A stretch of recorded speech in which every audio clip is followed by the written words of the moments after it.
Leonardo da Vinci, siempre sorprendente. Bueno, momento ya de presentar a nuestros invitados. Nos acompañan en Para Todos Lados Dolores García Ruiz, investigadora y escritora. Es autora de la novela histórica El secreto de la Mona Lisa, traducida a varios idiomas, y del ensayo La cara oculta de Da Vinci, donde expone las investigaciones que le han llegado a descubrir un autorretrato escondido de Leonardo dentro del cuadro de la Gioconda. Nos acompaña también Alfredo Melgar, empresario cultural, ha dedicado gran parte de su vida profesional al mundo de la cultura, destacando como fotógrafo de arte, editor, galerista y organizador de conciertos de música antigua.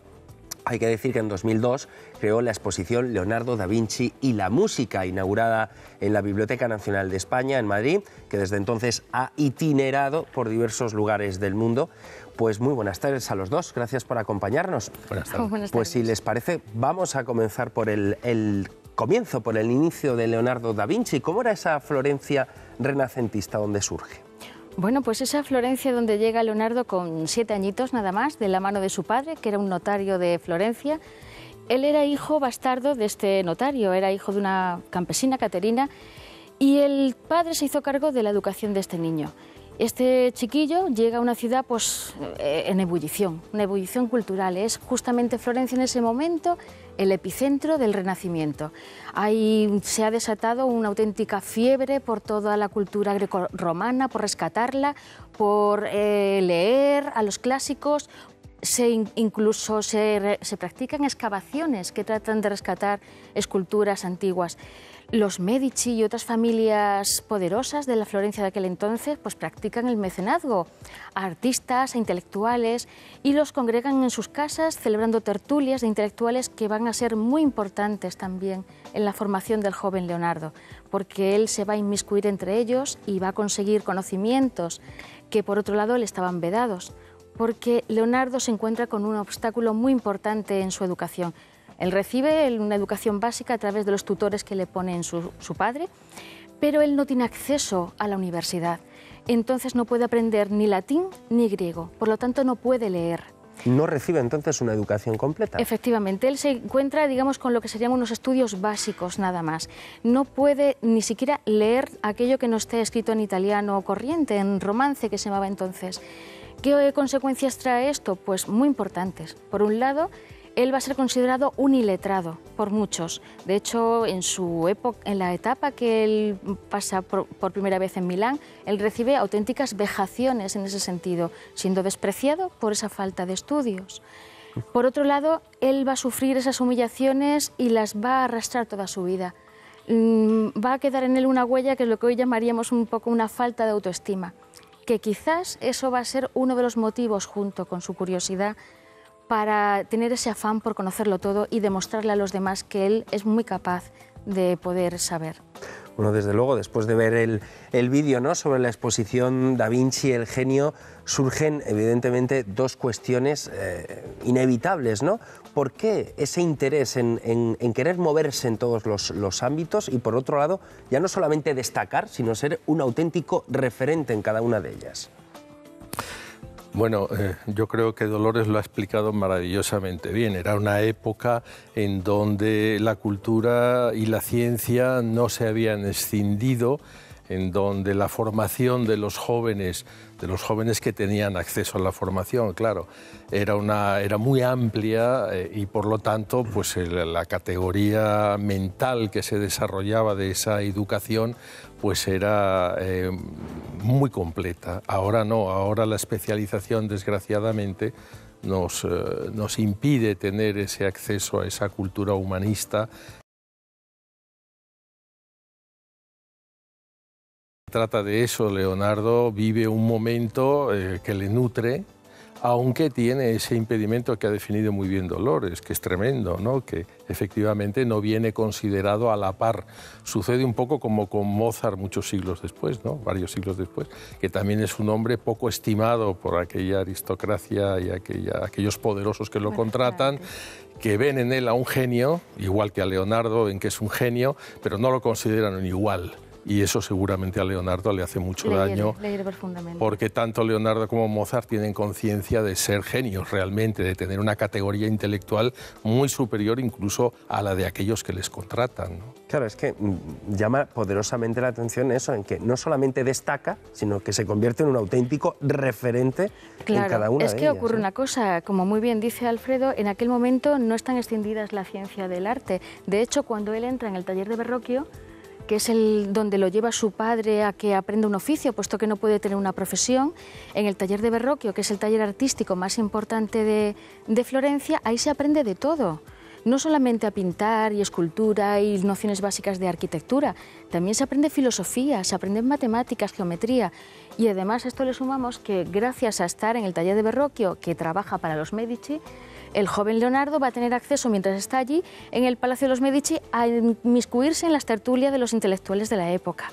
Y entonces presta mucha atención y hace amistad con Alberti, que es el arquitecto más avanzado en su momento, y con Marsilio Ficino, que es el que, gracias a él tiene acceso a la filosofía de Platón, porque este hombre va traduciendo del griego, va traduciendo al italiano de aquel entonces, y el joven Leonardo va a poder ir leyendo poco a poco todo lo que va traduciendo este hombre, y gracias a él adquiere una formación mayor de la que podía tener. Claro, pero ¿de dónde saca tanto tiempo? ¿Era una persona hiperactiva? Es un genio, sí, bueno, pero aparte de genialidad, hay unas horas que habría que dedicarle al sueño. Pero hay que tener en cuenta cómo se vivía entonces. El maestro de un taller se dedicaba únicamente, como luego sería Leonardo, a sus labores. Son los aprendices, los discípulos, los que se encargan de las labores, desde hacer la compra a preparar los pigmentos, para que el maestro esté libre y pueda desarrollar su actividad. Hay que entender que estamos en el siglo XV. Alfredo, los genios nunca duermen.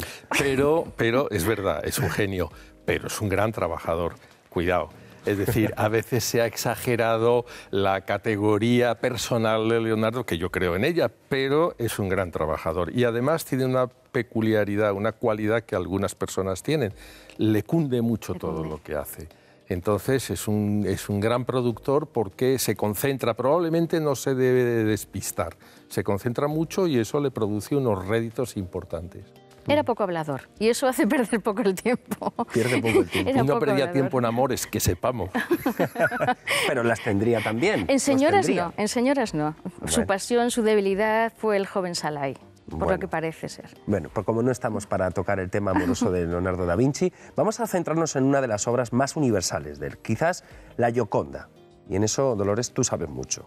Bueno, lo que pasa que, para preparar la documentación, para documentarme para la novela que escribí, El secreto de Mona Lisa, sí que tuve que indagar e investigar, efectivamente. Mesa, sí. Pues entonces toda esta labor previa a la confección de la novela pues me llevó a investigar pues una serie de enigmas o interrogantes en torno a la vida de Da Vinci y sobre todo del cuadro de la Gioconda.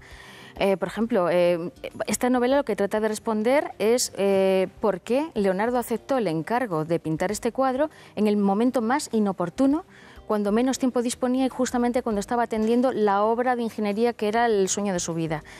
Cuando además ese encargo lo había rechazado en otras 2 ocasiones. Pero más aún, este cuadro no lo llega nunca a entregar a quien se lo encargara. Y aún más, no llegó a cobrar por él y no lo lega junto con los otros 2 cuadros que lleva con él a Francia a Melzi, que es el discípulo que le acompaña hasta el último momento. No, a ese cuadro le destina un fin especial, un fin que podríamos llamar acorazado. De alguna forma Leonardo quiso que ese cuadro estuviera asegurado, que no fuera de mano en mano y que fuera lo más eterno posible. Entonces, ¿por qué? ¿Por qué todo esto? Las conclusiones que saqué son varias, pero la más importante es que ese cuadro en concreto es el compendio de toda su labor, no solamente artística, sino de su investigación científica, porque no olvidemos que Leonardo se puede considerar el primer científico. Este hombre llega a una serie de conclusiones buscando ese afán que tiene tan importante para él, que es la perfección de la perspectiva. Él no se conforma con que veamos un cuadro y nos dé una sensación más o menos de profundidad, ligera profundidad. Él quiere que cuando veamos un cuadro tengamos la sensación de estar mirando como un espejo. Y él trabaja en ello. ¿Trabaja cómo lo hace? Pues nada más y nada menos que averiguando cómo funciona el ojo humano. Y él llega a la conclusión, y fue el primero en descubrirlo, que la visión humana es binocular. Es decir, que las imágenes que nosotros percibimos es la suma de los dos campos visuales. ¿Y esto qué consecuencias tiene? Pues nada más y nada menos que el hecho de que los ojos nos están informando continuamente de la profundidad. Con lo cual, para engañar al cerebro, no podemos contemplar una imagen con dos ojos, no con uno. Entonces él desarrolló este sistema para que el cuadro, este cuadro en concreto de Mona Lisa, pudiera ser visto, como él dice, en relieve. Es realmente una imagen tridimensional, es algo increíble. Y él deja estas instrucciones muy detalladas en lo que hoy se conoce como el Tratado de la Pintura, que son esos preceptos que él fue anotando en miles de manuscritos que luego Melzi se encargó de reunir. Y ahí va dejando instrucciones muy precisas de qué debe hacer un pintor para conseguir ese efecto y qué debe hacer el contemplador para poder ver ese cuadro en relieve. Y nada más y nada menos que consiste en taparnos el ojo derecho, dejar unos minutos que la vista se adecúe y al cabo de esos minutos empieza a producirse dos efectos muy curiosos. El primero es que las sombras que hay en torno a la boca de la figura de la mujer comienzan a darnos la sensación de que la mujer no sonríe. Pero a continuación, si esperamos un poquito más, el efecto que se produce es que la figura de la mujer parece separarse ligeramente, unos 5 centímetros aproximadamente, del fondo, consiguiendo ese efecto tan maravilloso que él luchó toda su vida por conseguir, del efecto de relieve. Ver una imagen, lo que hoy llamaríamos tridimensional. Y es algo fantástico, que lo podemos ver incluso en el ordenador de casa, no hace falta que nos vayamos a París. Tomamos nota, nos tapamos el ojo derecho. El ojo derecho es que él era zurdo, y él mientras confeccionaba el cuadro se taparía, lógicamente, su ojo derecho y utilizaría la mano izquierda. Es seguir simplemente las instrucciones que nos dejó. Es que a Leonardo se le mira, pero claro. Y recientemente, Dolores, en el Museo del Prado ha aparecido la gemela de Gioconda, ¿no? Un discípulo... Efectivamente, es un cuadro que lleva tiempo.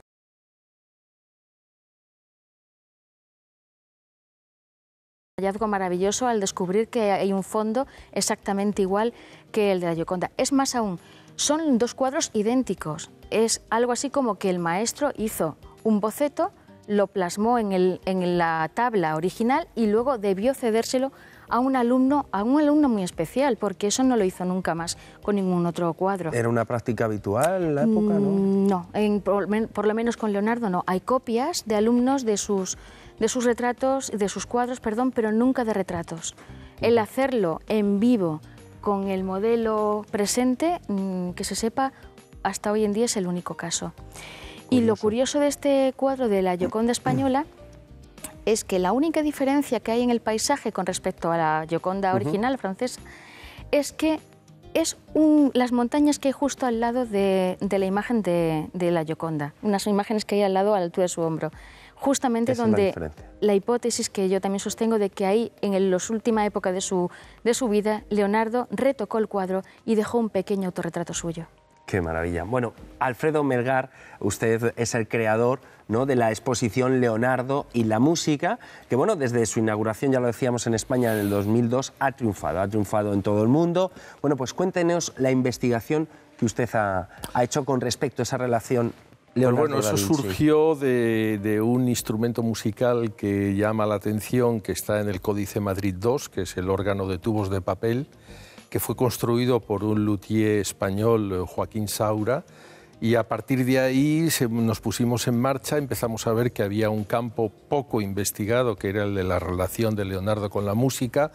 Descubrimos cosas importantes, por ejemplo, que Leonardo era un gran músico, no era un aficionado. Es más, cuando él abandona Florencia para ir a Milán, porque está bastante cansado de todas las vicisitudes que ha padecido en Florencia, entre ellas la acusación de sodomía, que le daña muchísimo, las conspiraciones medicheas, etcétera, etcétera, pues él quiere irse a Milán, que es una corte mucho más europea, mucho más abierta. Y la capela musical del duque Sforza, que es el príncipe de Milán, pues es una capela musical importantísima. Bueno, pues el príncipe lo asume, lo contrata como músico de su capela y como ingeniero. Eso nos da la medida, y el príncipe era un entendido musical importante. El príncipe tocaba la lira muy bien, componía y era un hombre muy entendido en cuestiones musicales. Y su capela era una de las 3 mejores que había en Europa. El hecho de que contrate a Leonardo para su capela musical dice todo. ¿Qué instrumento tocaba entonces? La lira. Esta que he traído precisamente, vamos a verla. Instrumento que he traído, es muy interesante. Este es, claro, no tenemos dibujos porque Leonardo, entre los dibujos que dejan los códices que tenemos de Leonardo, podemos ver. no consta la lira. Tengamos en cuenta que el 80% de la documentación que dejó Leonardo se ha perdido. Esto se sabe. Entonces probablemente estuviera. Digamos, lo que esto representa, un aparato como este parecido, fue el que él construyó en el taller del Verrocchio en Florencia para llevárselo de regalo al duque Sforza. Entonces, pues estaba hecho en plata, este está hecho en plata, este está construido en México. Es plata batida y es un instrumento con el que hacemos conciertos, es decir, que no es un instrumento solamente para mirar, es un instrumento musical de gran calidad musical, ¿no? Bueno, pues él va a Milán con un instrumento como este, y el duque, que además le encanta la lira porque es el instrumento que toca, y además, curiosamente, esto tiene forma de cráneo de caballo, o sea, esta forma no es casual. Si la miramos así, vemos claramente las cuencas del caballo, esto es el cráneo por la parte de arriba del caballo. Es verdad. Probablemente es una astucia de Leonardo, que era muy pícaro y muy inteligente. Entonces él dijo, bueno, voy a seducir a un caballero que le encanta la música y le encantan los caballos, porque al duque Sforza le encantaban los caballos. Y mira tú por dónde se presenta con una lira con forma de cráneo de caballo, en plata. Claro, eso inmediatamente al duque se lo dicen. Ha llegado este Leonardo que viene de Florencia y trae una lira, tráiganmelo inmediatamente a Palacio, que quiero verle. Y al día siguiente está contratado. Bueno, pues de ahí surgió esta exposición, que efectivamente tiene 23 instrumentos diseñados por Leonardo, con toda la información del Leonardo que podríamos llamar hoy día físico de sonido, porque Leonardo investiga las leyes del sonido, no se limita a mejorar instrumentos musicales de su época y a inventar otros nuevos, sino que además investiga en todo el universo del sonido. Y bueno, pues esto es lo que construye la parte fundamental de la exposición, que efectivamente pues está dando la vuelta al mundo. Dolores, brevemente, se crea una aura de misterio, siempre de ocultismo alrededor de Da Vinci. ¿Por qué? Bueno, quizás en parte porque, como muy bien ha dicho Alfredo, la información sobre él está muy fragmentada. Se ha perdido, de los más de 13.000 manuscritos que escribió, se conservan únicamente unos 7.000 y además dispersos. Por otro lado, llevó una vida muy itinerante. Y por otro lado, es que hay un gran desconocimiento en torno a la figura de Da Vinci. Entonces parece que es una figura proclive a que la gente o gente que está interesada hacer creer que era un hombre amigo de misterios esotéricos, y nada más lejos de la realidad. Un hombre que solamente cree en aquello que está probado por la experiencia. Por la experiencia. Entonces, quizás la confusión venga también porque es un hombre que sí que es un gran filósofo, es un hombre que se siente atraído por la filosofía platónica y que parte de ella la aprendió a través de los 7 principios herméticos, a partir de un libro llamado El Kybalión, que tradujo Marsilio Ficino del griego, y que es todo un compendio de filosofía antigua. Quizás de ahí venga toda esa confusión, pero nada más lejos. Bueno, pues esperemos llegar a saberlo todo algún día sobre Leonardo da Vinci, aunque va a ser difícil. Será difícil. Muchísimas gracias a los dos por acompañarnos. Nosotros continuamos ya en la recta final. Marta, repaso de la encuesta, ¿cómo van esos datos? Pues bueno, hoy en la encuesta les preguntábamos por las personas mayores. ¿Esta sociedad está preparada para soportar el aumento de gente